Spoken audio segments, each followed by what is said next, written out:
त्रिदेवों में भोलेनाथ को देवों के देव महादेव कहा गया है।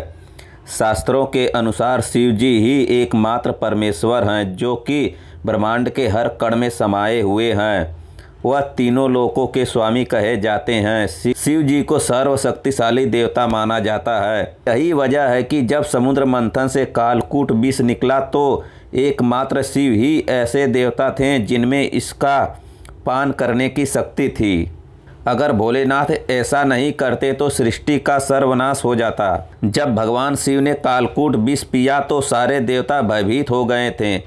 कहा जाता है कि हलाहल विष की तुलना रुद्र के तीसरे नेत्र की ज्वाला के अंश से की जाती है।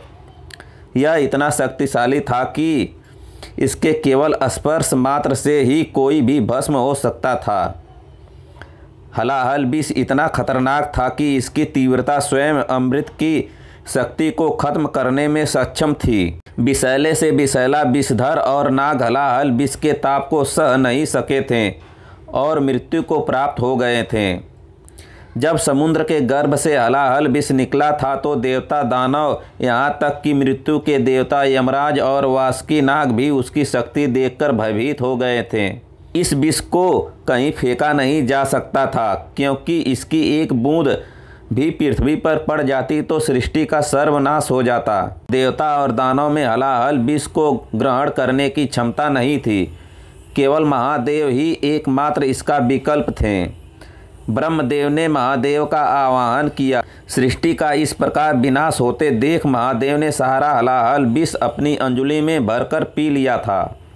जब शिव जी ने हलाहल विष पिया तो उनके पूरे शरीर में जलन होने लगी। भोलेनाथ की व्याकुलता बढ़ने लगी। यह देखकर सभी देवता भयभीत हो गए।